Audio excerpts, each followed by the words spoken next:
सियासी हालात क्या है, सियासी हवा किस ओर बह रही है, वो जानने की हम कोशिश करेंगे। चूंकि 35 सालों से बीजेपी का यहाँ दबदबा रहा है, कब्जा रहा है, लेकिन यहाँ अगर राहुल गांधी और कांग्रेस पार्टी की बात करें तो वो भी लगातार दांव ठोकते हुए अपने नजर आ रहे हैं और दावा किया जा रहा है कि इस बार भिंड की जनता जो है वो परिवर्तन की मांग कर रही है। लेकिन यहाँ बहुत सारे लोग हैं, उनसे हम चुनावी चर्चा करेंगे, जानने की कोशिश करेंगे कि क्या एक बार फिर से वो बीजेपी को मौका दे रहे हैं या फिर वो इस बार परिवर्तन चाहते हैं। सर, क्या लग रहा है, क्या स्थिति है, क्या कुछ विकास कार्य हुए हैं या फिर परिवर्तन? बहुत सारे विकास कार्य हुए हैं, जन कल्याण योजनाएं चल रही हैं, पीएम आवास योजना, उज्ज्वला योजना हो, आयुष्मान भारत योजना हो, नल जल योजना हो, ऐसी तमाम योजनाएं चल रही हैं जो गरीब कल्याण योजनाओं के लेकर गरीबों का कल्याण कर रही हैं। इसलिए मुझे तो लगता है भारतीय जनता पार्टी पिछली बार 2 लाख से जीती थी, इस बार लगभग 5 लाख से चुनाव जीतेगी। संध्या राय की अगर बात करें, सर आप भी आइएगा, तो कुछ नाराजगी उनको लेकर क्या है? कुछ लोगों का ये भी कहना है कि वो क्षेत्र में दिखती नहीं है। ऐसा है कि मैं आपके चैनल के माध्यम से बताना चाहूँगा कि अपना भिंड दतिया लोकसभा क्षेत्र बहुत बड़ा है। 8 विधानसभा आती हैं और 8 विधानसभाओं में उन्होंने प्राथमिकता के आधार पर भ्रमण किया है। 2 साल हमारे कोरोना काल में चले गए, लेकिन घरों से निकलने नहीं दिया। फिर भी आदरणीय संध्या राय जी ने एक जन सेवा का भाव करते हुए कोरोना काल में लोगों की जिंदगी को बचाने का काम किया है। क्यों कांग्रेस के पास और विरोधियों के पास इस प्रकार की कोई नीति नहीं है, तो किस तरह लोगों को भ्रमित करना जाए, तो उनका ये काम है कि झूठ का भ्रम फैलाना, ये कांग्रेस की नीति बन गई है। भ्रम फैलाना कांग्रेस की नीति बन गई है। फूल सिंह बैरिया की अगर बात करें तो क्या कुछ उनके ऐसे स्टेटमेंट्स भी सामने आए हैं जो एक तरीके से उसको लेकर बड़ा बवाल भी हुआ है, लेकिन क्या स्थिति है आपके इलाके में? जब उनकी मानसिकता भी चुनाव से पहले ऐसी है कि जाति विशेष को लेकर उस तरह की वो अशब्दों का उपयोग करते हैं, तो बनने के बाद क्या करेंगे तो जनता खुद तय करना चाहिए, मतदाताओं को खुद तय करना चाहिए। रही बात भाजपा की, भाजपा विकास कार्य आपको दिखते हैं, यहाँ से ग्वालियर से भिंड जाइए आप, भिंड से इटावा जाइए आप, कभी रोडों में गड्ढे थे, गड्ढे में रोड थी, पता ही नहीं था किसी को। आज आप रोड देख सकते हैं, आप जिला चिकित्सालय की व्यवस्थाएं देख सकते हैं, आज आप आवास योजना देख सकते हैं, उज्ज्वला योजना देख सकते हैं, किसान सम्मान निधि देख सकते हैं, अनेक योजनाएं। अभी मेडिकल जो कॉलेज है उसका भूमि पूजन हुआ, ओवर ब्रिज रेलवे स्टेशन का उसका भूमि पूजन हुआ। इसको 6 लेन करने के लिए जो माननीय सांसद जी ने उसके लिए वहाँ लोकसभा में विषय रखा और उसको उन्होंने करवाया भी। तो अनेक कार्य किए। हाँ, हो सकता है लोकसभा क्षेत्र बड़ा होता है, हर व्यक्ति के यहाँ तक नहीं पहुँच सकती है वो, मगर फिर भी उन्होंने अधिक से अधिक समय अपनी लोकसभा क्षेत्र में दिया है उन्होंने। मोदी की गारंटी लगातार प्रधानमंत्री मोदी अपने मंच से कहते हैं, उनके नेता, उनके स्टार प्रचारक कहते हैं कि मोदी की गारंटी यानी कि गारंटी पूरा होने की गारंटी, और विपक्ष कहता है कि मोदी सिर्फ नफरत की गारंटी दे सकते हैं। क्या है कि जो विपक्ष है ना, उसके दिमाग में कहीं ना कहीं कुछ हलचलें चलती रहती हैं, तो मोदी का कोई तोड़ नहीं है, तो उनको क्या सोचना चाहिए क्या नहीं सोचना चाहिए वो जानते नहीं हो, कुछ भी बोल देते हैं। तो मोदी जी क्या है, मोदी जी का आप देखो पूरे देश में, तो छोड़ो आप विदेश में देखो, मोदी जहाँ भी जाते हैं तो मोदी जी का नाम का डंका बजता है।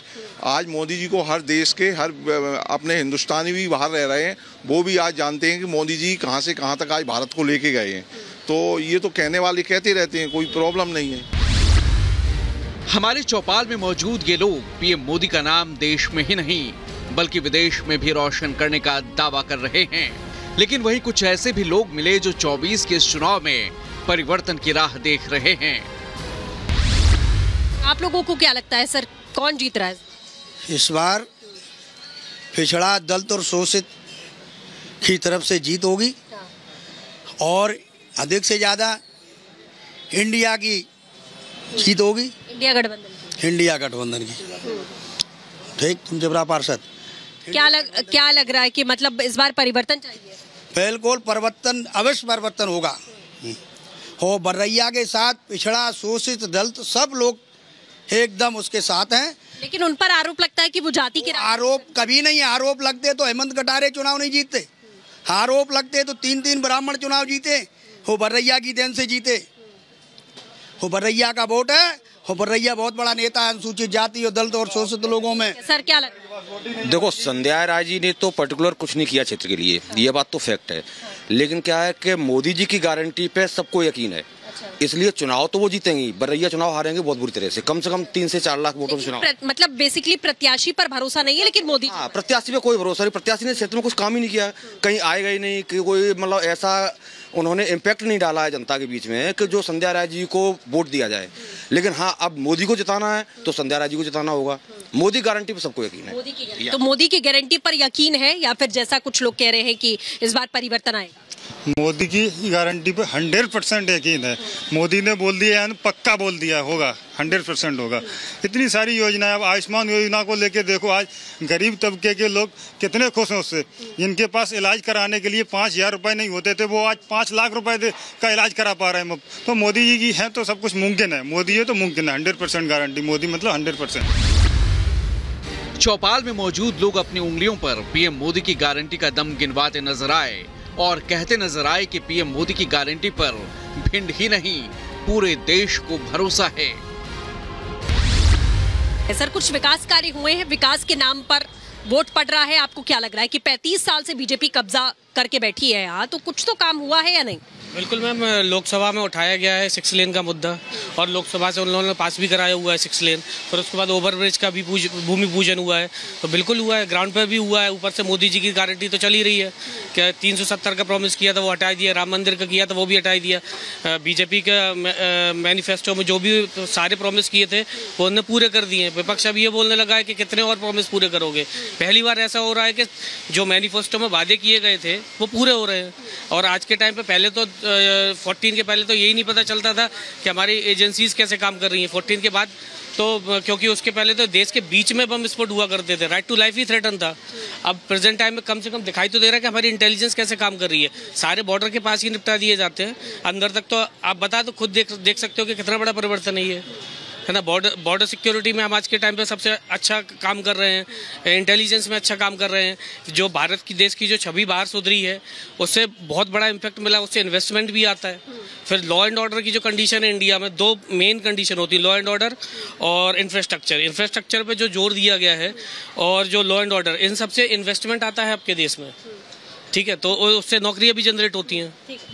इन्होंने मैनिफेस्टो की बात की कि 370 और जो वादे प्रधानमंत्री ने किए थे, लेकिन कांग्रेस कहती है कि 370 का काम एमपी, राजस्थान, उत्तर प्रदेश, मध्य प्रदेश में क्या है, 370 का काम कश्मीर में है। तो आप क्यों बात करते हैं 370 की? क्या है मैम, पूरे देश में 370 जो कश्मीर भी भारत का अंग है। और अगर कश्मीर को इस तरह 370 अगर कांग्रेस कहती है कि 370 कश्मीर का मामला है, तो कश्मीर भी तो भारत का ही अंग है। इस हिसाब से पूरे देश का मामला है वो तो। और कांग्रेस गलत कहती है। अभी कांग्रेस का एक सबसे बड़ा उदाहरण, सूरत में कांग्रेस का जो प्रत्याशी था वो अपने आप ही विड्रॉल, इंदौर से भी विड्रॉल होता है। इसी तरह समाजवादी पार्टी का वहाँ पर खजुराहो से वो भी विड्रॉल होता है। जो तो अपने आप में पहले से ही हार मान चुके हैं कांग्रेसी। अब केवल जनता को दिखाने के लिए चुनाव लड़ रहे हैं, बाकी इनके पास कुछ नहीं है, ना विकास है और ना कोई योजना है, ना कोई में आगे। मोदी की गारंटी पर भरोसा है? जी, बहुत तरीके से भरोसा। पहले हमने कांग्रेस में खुद काम किया था, 1 साल जिला सचिव रहा था, लेकिन मैंने इनकी जो गारंटी देखी सब झूठ फरेब। बताइए क्या लग रहा है, क्या माहौल है? बढ़िया माहौल है, भाजपा की ही जीत होगी।